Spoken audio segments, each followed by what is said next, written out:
So what I've done here, which I hope will be of interest to all of you, is I've broken the presentation kind of into two major components. The first is sort of the business and consumer side of the wireless stuff that we work on. And then the second part, as Nick said, there's a lot of public policy things that are very active, a lot of things that Sprint is involved with. I happen to be one of the ones that gets heavily involved, but we have a lot of people get involved with various government initiatives, and there is a remarkable amount of activity that has been going on and has only been growing, as they say, inside the Beltway. So let me start with the pointer here. There we go. And I pace, and I presume everyone can hear me okay, because I've been accused of having a really loud voice. But first of all, I need to tell you a little bit about Sprint, that some of these things you may not know. So we are the third largest wireless carrier in the US, behind AT&T and Verizon. We are also a long-distance wireline provider. In fact, our history actually extends all the way back to local telephone days, which then emerged into a long-distance phone company and then eventually became a wireless carrier. Wireless now dominates our business. About 95% of our top-line revenues actually come from wireless. About 5% come from wireline. A big segment of that wireline business is a business enterprise IP services. We have a global network for the wireline network, so we actually serve about 140 countries around the world. We actually operate network in about 45 or 50 different locations in countries across the globe. We actually build network into what we would say is about 90% of the world economy. The balance of the world that we serve are through different kind of relationships and partnerships. So we've got a lot more to us than just what you might see most commonly with our Sprint commercials and such that go on behind the scenes. One of the other things you may not know about us is that we are a multi-brand company. I'd say a bit unlike our competitors. We have an array of brands that we serve or sell.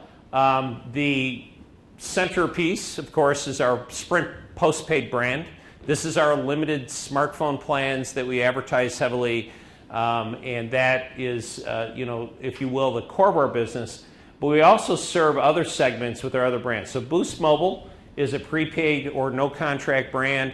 The demographic typically is an urban demographic, and was the first brand that pioneered an unlimited no contract plan for voice and text services. Going kind of counterclockwise, Virgin Mobile is somewhat akin to Boost. It's again a no contract brand, but that one is more of a suburban youth type demographic. Virgin Mobile, yes, it's the Virgin of Sir Richard Branson. He has no affiliation with that brand, but we did, when the brand originally launched, it was launched as a separate company and was branded under the Virgin brand. We acquired that brand about a year and a half ago.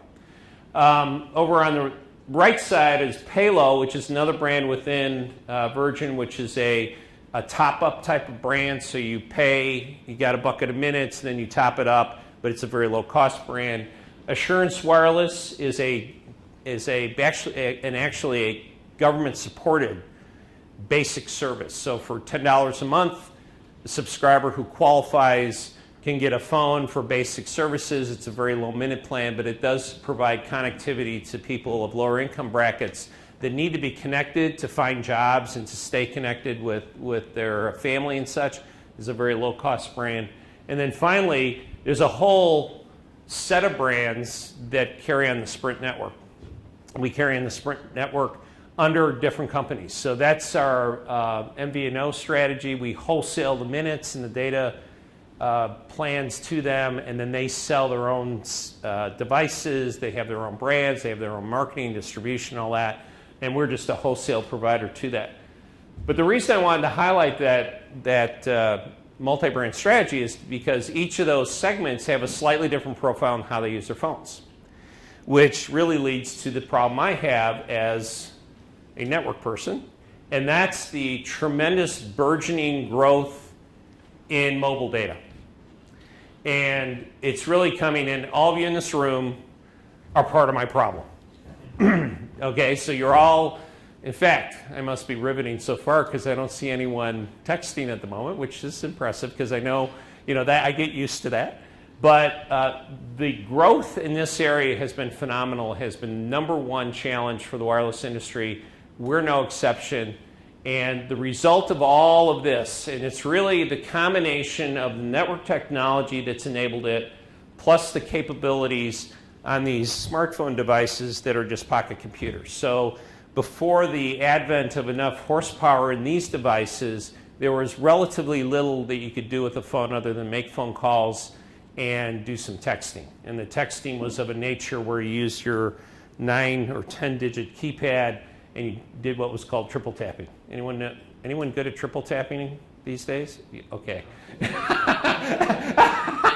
Okay, so most of you in the room may not have ever triple tapped. So the number, if I can remember, number 1 is ABC. So you hit, if you want an A, you hit it once, hit a B, you hit it twice, hit a C. So think about this, okay? So think about sending a text message today or tweeting today with that type of technology. So certainly one of the enablers for all this growth is what I'm holding in my hands here. The iPhone certainly revolutionized it because it gave a true easy-to-use experience and changed the paradigm on what a handheld device could do for you. But even prior to that, there was already an emergence of smartphone-like devices. Probably the most notable one is BlackBerry. And maybe 5 years from now, we may not remember BlackBerry, but BlackBerry used to be the smartphone. They were nicknamed crackberries. There was what was called the BlackBerry Prayer because everyone was down doing their email. BlackBerries were wonderful devices for corporations. They were highly secure. They did email and phone calls wonderfully well and were horrible for surfing the web and were non-existent for applications. And the iPhone kind of started changing that paradigm. And today you basically got everything lining up on iOS on one side, led by, obviously owned by Apple, Android on the other. Android's the top-selling operating system. Obviously, Android comes from Google, but there's a whole array of manufacturers that then implement Android on their various devices, like Samsung and HTC and LG and others. And then everyone's kind of waiting to see what Windows 8 will do with the Nokia partnership. And there's carriers, and I'd say we would very much like to see Windows become relevant again in the mobile space to provide a third alternative to, particularly to iOS. The dominance of Apple is an interesting thing that's emerging, and it's one that could have some interesting competitive ramifications at the rate we're going. But having said all that, so what's the outcome of this? Tremendous amount of growth. So this represents basically these are all, what I'm going to show you are 3 charts that are all industry data. Sprint generally doesn't disclose a lot in terms of our own usage profiles and what we see on the network. I'm not really sure why we don't, but we don't. But I'll just tell you that what I'm going to show you here is very reflective of what I see real time in the network. So the first thing, in aggregate, you're seeing an estimated 78% CAGR of overall traffic growth on the network projected out through 2016. In the last year, I will share this statistic off our network. In the last 12 months, we saw a 70% increase of data on our network. So we are seeing this trajectory, and we're down here at the 2011, 2012, seeing 70%. There's not a heck of a lot we're seeing that's abating that at the moment. And what it does in the future is most people are believing this is the profile we're on for the near future. The other trend is the shift. So back prior to 2011, if you go back to the initial applications of mobile data, they were laptops. And they were dongles or embedded into your laptop. It was sort of a nomadic experience. So you had sort of that, and you had BlackBerries out there, and you had some feature phones for texting. This is going back, called the pre-iPhone days, for those of you who can remember that. That was pretty low usage in general and very relatively slow growth. But with the advent of smartphones, and I would say that of our new phone sales, 85 to 90% of all new phone sales or replacement upgrades are smartphones of some type. And for us, it's either iOS or Android device.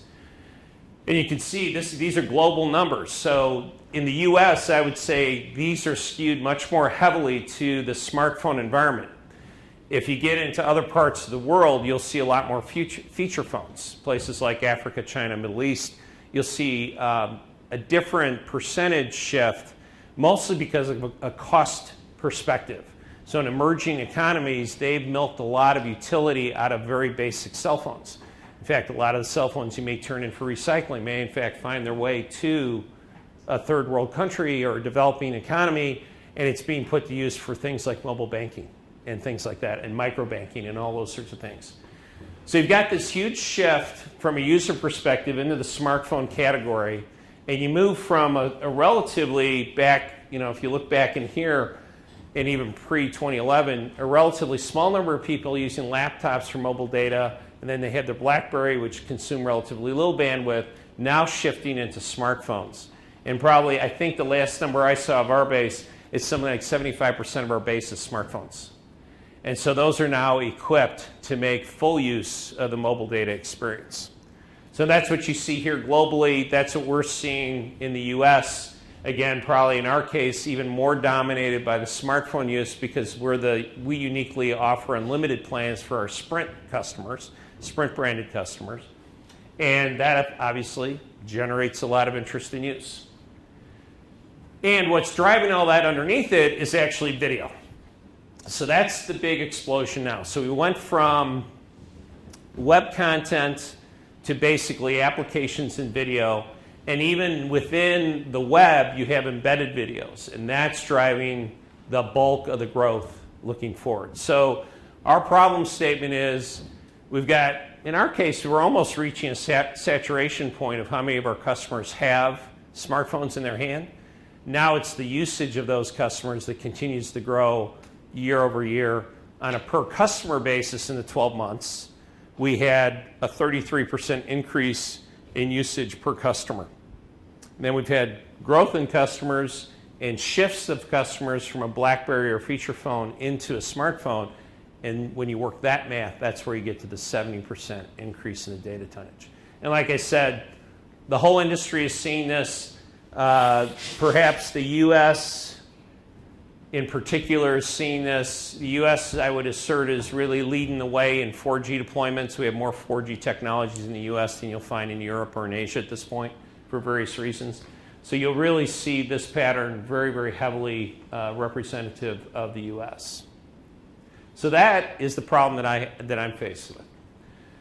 And in order to understand all that, for those of you who might be mathematically oriented or mathematicians or have colleagues that are mathematicians, data mining is a huge opportunity for those that are really good at the stats and the data mining, because what we want to understand is we want to understand what are these people doing with all this, and how do we anticipate those trends, and how do we create a better user experience, and what matters to customers.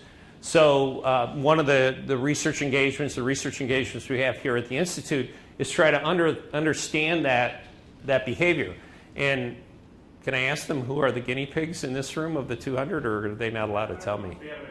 Okay, all right. So, but it's been an interesting pattern to understand what consumer behavior is. And it's very important for me to understand that from a network perspective, because in essence, I need to know where to build my network. And I needed to be able to predict that far enough in advance. So the ability to use the volumes of data that we have from the network and from the devices and from customer call records and such, and to extract from that relevant information to allow me to make business decisions is vitally important, and is actually an exploding area. I have generally a line out my door of companies that want to sell me stuff on business analytics. And it is valuable and it's really expensive, but it's really, really important to know, how do you manage the 3 V's? You know, how do you manage this huge volume of data? It's the whole needle in the haystack kind of thing.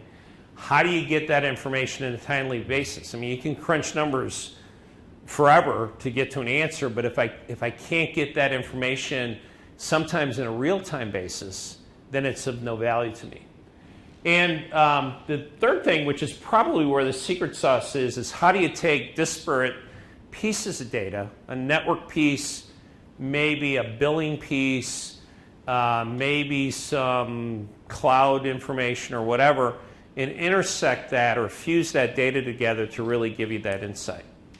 So that's an area that I've got a whole team built around to try to do that better and see what tools and what algorithms we use in order to make that very useful and important to solve the types of problems that we're trying to solve. Let me move on now to kind of what we're doing. So we've got a multi-year, multi-billion-dollar program. We called it Network Vision. It's gotten, at least in, if you read wireless presses and some of the business press, there's a lot of discussion. I mean, even our chairman talks about Network Vision with Kramer on Mad Money. Kramer knows about Network Vision. And that really just totally freaks me out, because as a network guy, I'm not used to that kind of level of exposure. And not used to all the kinds of questions I get in this. But in response to all that growth, we had to find a cheaper way to build a network. And we chose to make a bet on essentially overhauling our entire infrastructure, replacing all the equipment in the network, and replacing it with the latest greatest radio, RAN, and base station technology, which allows us to do a couple of things. In the old days, I could pretty much do CDMA voice, CDMA data at 1900 in the A through F blocks, and that was it. We have a G block that we acquired.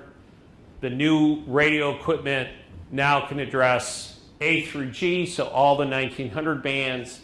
It's also capable of being adapted for our 800 spectrum that we are repurposing from a 2G technology that we have been selling for many years called IDEN. It's a push-to-talk product. You may have heard the distinctive chirp at times from tradesmen, from chauffeurs, occasionally from first responders, where that chirp provided us the equivalent of a walkie-talkie service. Very, very successful, because it provided people a very low-cost way to get the equivalent of a walkie-talkie.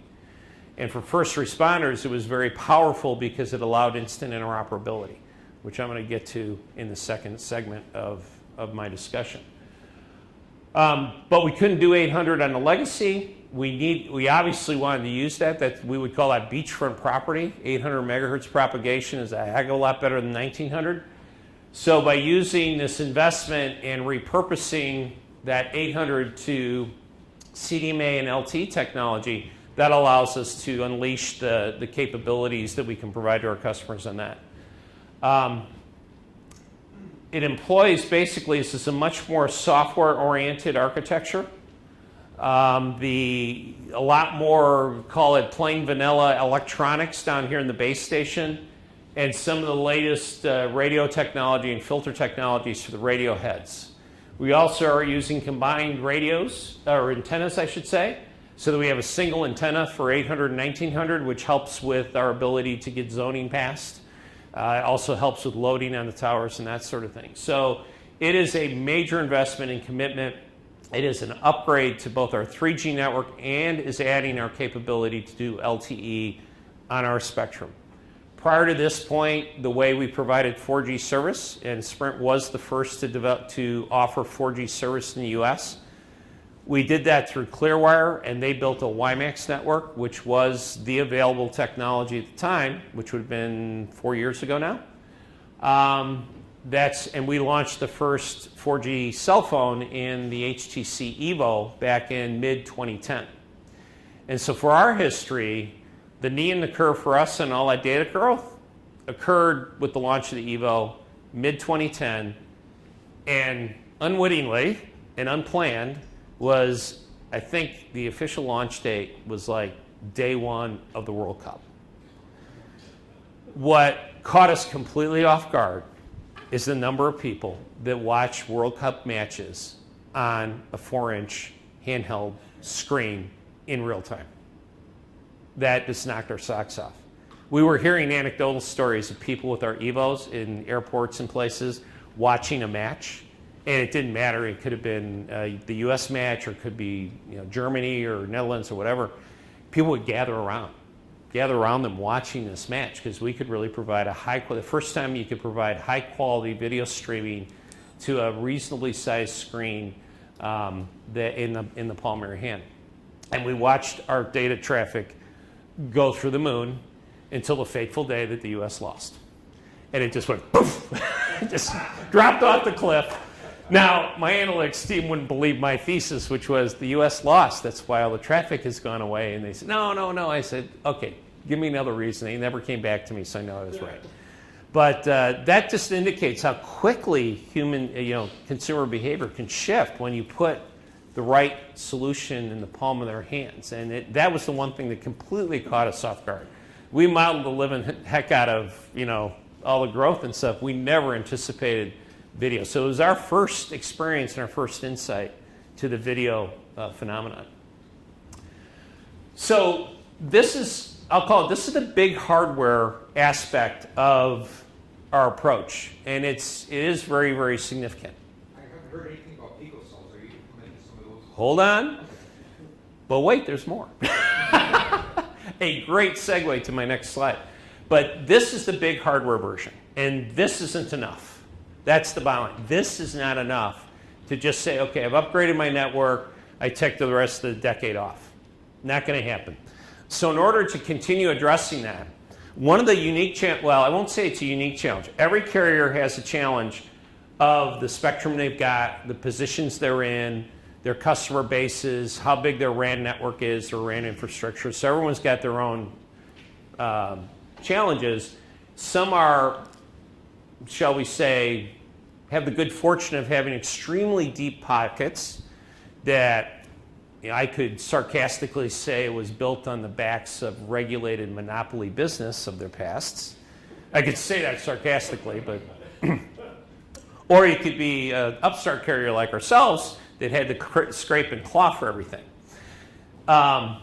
If you set aside the Clearwire spectrum, which is it's about 120 megahertz, which is great, but it's at 2.5 gigahertz, which is okay. It's got its inherent limitations on propagation. So my challenge is how do I take my 800 and 1900 spectrum and get the most out of it? And frankly, all carriers have to do that. So there's an array of other things we do on top of the big iron aspect of network vision upgrade. The first thing it starts with is what we'll call policy decisions. So within the brands, I very specifically said that our unlimited smartphone plans are limited to our Sprint postpaid customer brand, because the rest of them have throttling or caps to them because they're prepaid or no contract brands. So one of the policy decisions we make is we'll grow our customer base by offering different kinds of plans, some of which are not fully unlimited, or they may be throttled, they may be capped, they may be any number of things. But that's one of the ways you can extend the amount of customer traffic you can provide, the number of customers that are paying you to provide that capability. There's also ways and things we do to trim off what we call the tail. It's remarkable. We have found customers, we discovered customers that were using, I think the highest number I heard was 458 gigabytes a month of mobile data traffic. We presume that person was, I don't know what they were doing. Most things kind of center on pornography and gambling. So it may have been one of those two applications driving all that traffic, or they could have been video streaming or hosting. We don't know. But that was an area we would say, that is not in the intended use commitment of the contract, so we invoke policies to ask them to curtail their usage, or we just literally kick them off the network. What we do find is when we inform customers of these very, very high usages, we found places where people were tethering their devices without paying for the tethering cost, setting up Wi-Fi hotspots with their devices, which are all, they're capable of doing that, but there's an upcharge for that, and when they wouldn't pay for that, those are certain things you can do to a very, very, amounts to about 1% of the customer base. Those are the types of things that we have to do to manage it. It's a small box because it's not overly that impactful, but it's something you necessarily have to do in order to free up that capacity for all the other users on your network, which is 99% of them, that are using the network as you had expected they would use it. The next thing we do are various forms of offload. So we offload to the Clearwire WiMAX network on some of our 4G devices. We've been introducing a lot of Wi-Fi client offloads to help push some traffic onto typically home networks and perhaps some work networks and make it easy for a customer to use those networks. That diverts some of the traffic. We'll also be using Clearwire to offload some LTE traffic after they complete their LTE network upgrade over the next 12 or so months. So that's another way we can extend the amount of spectrum I've got and offer more services without impacting the demand on my network that I'm building. The next thing up, that we're about halfway through, is one of the things we discovered, or not discovered, but realized that today, or prior to the video optimization project, if you took a video down from whatever, YouTube, Netflix, it was indiscriminate on how much bandwidth was shoved to the device. But when it got to the device, you were consuming all this capacity in the core, and most importantly on the RF part of the network. It got to the device and got thrown out. It wasn't necessary to light up a 4-inch screen. It was enough bandwidth to light up a 50-inch flat screen. You don't need all those bits and bytes. It would discard it at the worst possible point when it hit this device and it no longer needed it, which also had the negative customer impact that the device kept waiting for all the pertinent data. It had to get rid of all the clutter that was coming, waiting for the pertinent data before it would actually produce the viewable video. So by using video optimization techniques, in the core, what we know is, here's the type of content I'm delivering, here's the size of the device it's going to. I now just deliver the necessary bandwidth to provide the SD or HD experience on this type of device and screen. Okay, we'll ignore that crisis for now. So that so far it looks like it's going to save us about 18 to 20% of capacity and still deliver not only the same experience but actually an improved experience, because the device is no longer waiting for bytes of data that it doesn't really need. So we've done two things. We've reduced the capacity in our network, and we've also improved the customer experience, which is a good thing. Next thing up, there are various software features, enhancements to LTE, enhancements to voice that allow us to deliver things much more efficiently in the spectrum. Those just kind of come along with software releases and features. And then the last thing is small cells. So a way that we can extend the capacity of the spectrum we own is to really build a capacity underlayment to your macro network. So you start with what I showed in the big iron here, the big macro sites, and when you fill up this capacity, you basically put at a lower level and very targeted into your hotspot areas, small, low power radios connected with Ethernet that duplicates those frequencies but is able to narrow and take off traffic as close as possible to its source. And then it frees up the capacity that's being offered by the macro cell, and in effect, you can then expand how much traffic you're going to put on your spectrum by the use of these Pico Cells. Right now, what we've done so far is we've made a few vendor selections. We're focusing initially on the indoor spaces. The business models around how you deploy Pico Cells is pretty well understood for arenas, for college campuses. You know who to talk to, you know how those arrangements, you know how the wiring works and all that. The big debate in the industry is now, how do you do it outside? So there's huge interest in doing this outdoors, along streets and up and down venues and all that good stuff. A lot of practical obstacles that have to be solved there of who has the right-of-ways, how do you power them, how do you backhaul them. It still need to be solved, but the whole industry is needing small cells to be very ubiquitously deployed as a more economical way to extend the capacity of your spectrum to offer services to more customers and to meet that growing demand. So basically, when you add all that up, you got big hardware for us, which is a big investment. You got this series of things that basically is a combination of efficient delivery of the required bandwidth, combined with just reducing the load by shedding it, diverting it, or declining it, whatever the case might be. in order to essentially take the spectrum that we've got and make the most use out of it. And our spectrum position is one of the more confusing ones in the industry because we have our initial deployment of LTE is going to be at 1.9 because we have a national 10 megahertz G block at 1.9, so the initial deployment's there.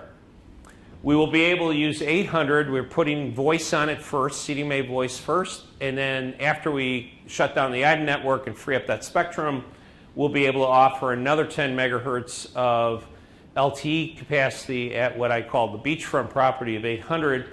So this part down here, we own and operate, and I'm responsible for building all this stuff out. This is all ready to go. We've got the standards in place. We've got the vendors all aligned to do it. We've got it in the chipset. So that's all in process. And then the third part is our relationship with Clearwire. I mentioned before, we resold on a wholesale basis the Clearwire WiMAX capacity. That's now migrating to also provide LTE capacity. In this case, it's TD-LTE, which for those of you in the room may make, you may care about that we have FD-LTE at 1900 and 800, and then we have TD-LTE at 2.5. So as a result, that's why I said our spectrum position, while pretty robust, is somewhat complex. I spend a lot of time explaining this to analysts so that they believe that this is really achievable. And actually, we have solved the majority, if not all, the technical problems around this. And we're really in the testing process now to finalize how we integrate the Clearwire 2.5 TD spectrum into and manage the traffic across all these bands. So, we're in that position where we have to make the most out of what we have. Our competitors have sort of somewhat clear blocks of LTE spectrum at 700, and so they have a pretty clean separation, whereas we're using a combination of spectrums to deliver the same kind of service. Okay, so just kind of in summary, because I'm going to kind of move from the business and consumer side of our problem statement into the public sector and what's going on in the federal government. But basically, we're all solving for, the real transition in communications these days is to the mobile devices as being the dominant form that people are using now. They've not only severed the line, but they've, in many cases have dispensed with the laptop. And even you think about your own usage and how much time you're spending communicating, emailing, web surfing, using apps on your smartphones versus what you're doing with your laptops or even tablets, that's really where the trends are. In order for us to succeed, what I described for you is a multiple-pronged strategy that's a combination of massive amounts of investment to replace our network, combined with other technology techniques that are, I'd say, much more cost-effective. But I have to have that base plan in place. That major investment is the foundation of everything else we do. So the combination of that allows us to serve that burgeoning traffic growth across this wide array of customer segments, each of which have slightly different characteristics. One of the interesting things we discovered is that you might think that when wireless companies break customers into prime credit and call it subprime credit, and that usually just means no credit history. So a lot of people in a room here probably would be considered subprime because you have no credit history.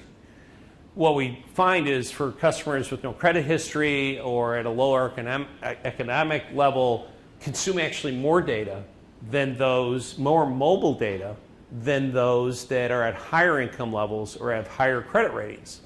The reason is those folks have other options. They have wireless connections, they have cable modems at home, DSL, whatever. They have other options to use in different settings, whereas many times, like my own son, who's a musician in Nashville, which translates to poverty for the most part,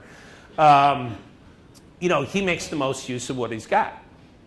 Concentrate everything on a single plan, a single device that can serve the majority of the needs, and that's what we see. So we have to understand all those different demographics in order to serve our diversified customer base. Okay, so let me then kind of talk a little bit about some of, and this is really almost consider this more of a personal perspective and aspect of something I spent a fair amount of time in. And maybe the theme here and the thing to think about, particularly to the students in the audience, is the role that technology is really playing in our regular life and how important it is emerging as a key element of what goes on in the U.S. and how much the government is starting to play in it for some very good reasons and some maybe that could be, depending on what side of the aisle you're on, debatable reasons. So one of the things that I'm involved with is the Communications Security, Reliability, and Interoperability Council. One thing with the federal governments is their acronyms tend to be long and you usually make them into a word. So this is CSRIC. This is the third flavor of CSRIC. There's been a long history of partnership between the federal government and basically public companies like ourselves. I started actually with AT&T. At the time, it was still the Bell system, and that broken into the current flavor of AT&T, which is different, and only actually half of its former self, and Verizon, which now has, you put Verizon and AT&T together, you get the Bell system again. In any case, even back then, AT&T had a very prominent role with federal government, federal defense. A lot of actually defense research was done out of Bell Labs. And there's been a lot of real discoveries and a very strong partnership between communications firms and the federal government. And because telecommunications infrastructure is so critical to not only national security, but also to safety and welfare of public, there's been a lot of partnership, private-public partnerships. CSRIC is an example of that. It covers a broad array of topics. And today, there's, I think, we've got 11 working groups that range from security, cybersecurity practices, botnet remediation practices. It covers next generation 911 services. There's a subcommittee on next generation on wireless location. One of the interesting aspects there is that today you can locate a person on a two-dimensional plane pretty accurately, but what if you're in a skyscraper? What floor are you on? So we don't know how to solve that problem of if I make a cell phone call from the 38th floor of the Prudential Tower in Chicago, I know you're in the Prudential Tower, but there's 58 floors of the Prudential. What floor are you on if you're in an emergency? So that's one of the working groups. There's also a working group around the old emergency broadcast system. So you hear that beep, and then the little broadcast would come over either on the radio or TV. Well, now the question is how to use text messaging and social media to alert the general public to emergencies. So these are the types of things where there's about 50 different representatives from public companies like myself, Verizon, AT&T. The CEO of CenturyLink is the current chairman of it. Also public agencies, federal government agencies, interest groups, and the like, trade associations. The objective here is how do we formulate best practices? So what's positive about this from a public company's perspective is these aren't mandates, they're recommendations, but they really bring together the best thinking of the industry and of the federal government. So the federal government frames up different problems and concerns, the industry contributes, we work together to try to solve for the types of best practices that are required. And like I said, this is the third version of this. I was on CSRIC 2, I'm on CSRIC 3. Probably the biggest thing, the hot topic, of course, is the security and cybersecurity, particularly as it's moved into the mobile space. How many of you actually have a client on your mobile phone for security purposes? How many of you got it for your PC? How many of you have Windows PCs and have it? So, most people will put the virus protection, and there's been a lot of investment even in the web browsers and the operating systems to protect against botnets and so forth. people don't think about these things are equally vulnerable now. And this is where the hackers are going next. So there's some of the working groups are really around mobile security and how do you do that? And how do you do it well? How do you do it properly? We put intrusion detection devices on the edges of our network to keep spam from getting to our customers' devices. You know, remember they're in the, I'd say from the late 90s to maybe early 2000s, DDoS attacks were like the #1 problem on the internet. You don't hear too much about those anymore because there's been so much remediation done in the IP clouds. Now you got the same thing going on here where you can get effectively a DDoS attack on your mobile devices by hackers. And the most insidious is putting in sleeper programs into the mobile devices that then get activated for, call it, you know, DDoS attacks and other things. So that's a huge area of concentration of CISRC to identify the best practices. And of course, as a participant in it, when we have these best practices, we are incented and have an objective to deploy as many of those as possible. But the great thing is we participate in this so that we get the best thinking and make it practical, because we don't want the government with good intentions to mandate something that's completely impractical to deploy in the network or so extraordinarily expensive that, you know, there's a great deal of reluctance to do so. The next thing, which has been relatively recent, is there's been a recurring interest of how do you do more for public safety and first responders for communications. Certainly 911 was a huge motivation and really upped the ante and the importance of this. When you have an event like this, just to give you some perspective, and we've got a lot of experience because of our IDEN experience, one of the challenges historically is if you got a massive event, you get agencies from different counties, states, federal, that all descend to help. But they're all using their own systems of communications, their own informational databases, and even their own radio systems to communicate. And what's critical in a crisis is the cross communication between the FBI and the fire department, or the state police and the city police, and all those sorts of things. It is a huge challenge for first responders, and obviously they are personally at risk when they respond. You think about the number of firefighters that died because they entered the Twin Towers to help people, and met with their fate when it all collapsed. So these are devices and capabilities. They're extremely critical for the safety of the first responders and the public they're trying to defend. So in an effort to try to solve for that, the government's, the Congress passed, it was called the Middle Class Tax Relief and Job Creation Act of 2012.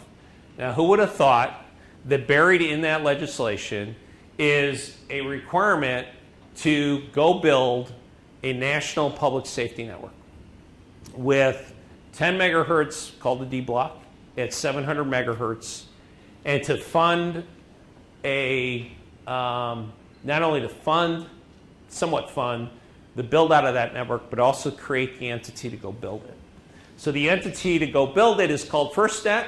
The members of the FirstNet board, I think, were just announced in probably the last 2 to 3 weeks.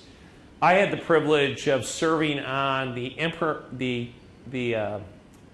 TAB-free, the Technical Advisory Board for First Responder Interoperability. Like I said, long acronyms that you turn into a word. So TABFRI, TAB-free. Our job was to create a set of recommendations and minimum requirements to ensure that this network that gets built is actually interoperable. Because like I said, #1 problem, everyone shows up with their own radios on different frequencies. They can't talk to each other. This was intended to help solve for that. It's LTE-based. It's an LTE-based network. Our job was to create the minimum set of technical requirements to ensure a nationwide level of interoperability. It was really a wonderful effort. It brought a cross-section of people like me with the chairman of the board was the Chief Information Officer of the City of Charlotte.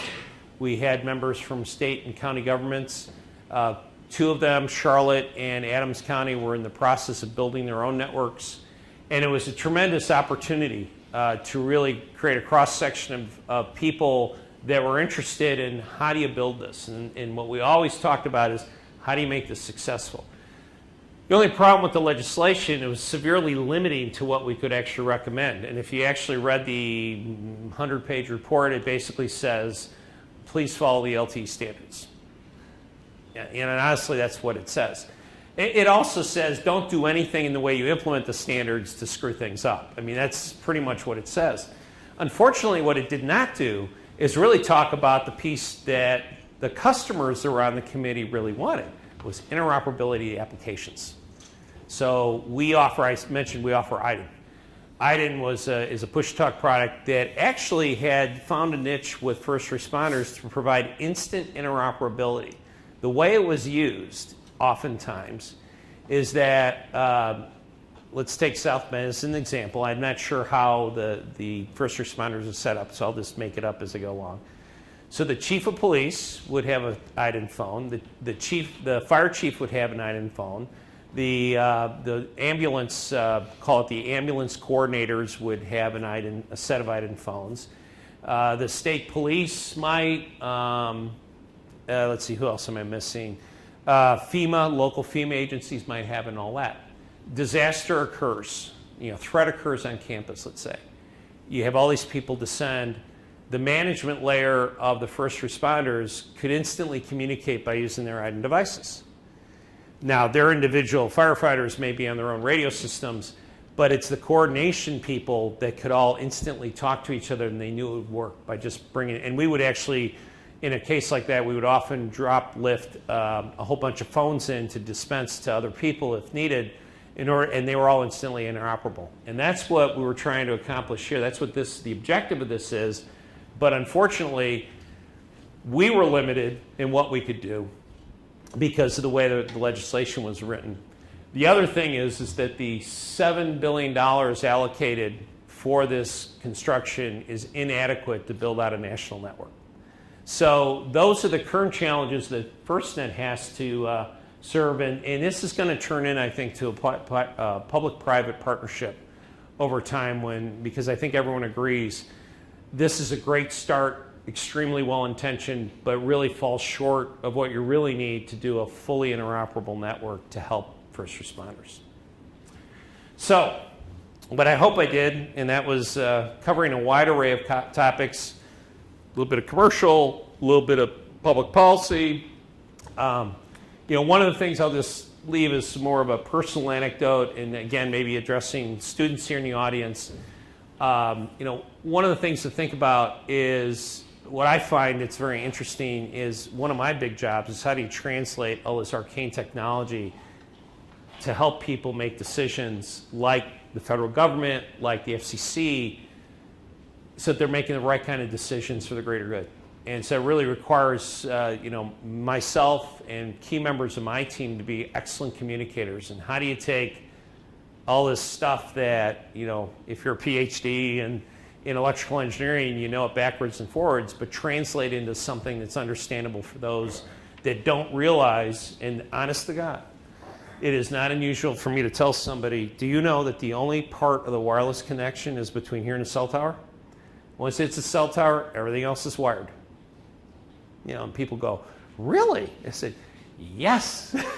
So, you're talking about the first quarter mile of the connection is wireless. Other than that, it's a wireline network, which as a guy who spent most of his career up till 2003 in wireline makes me feel really good.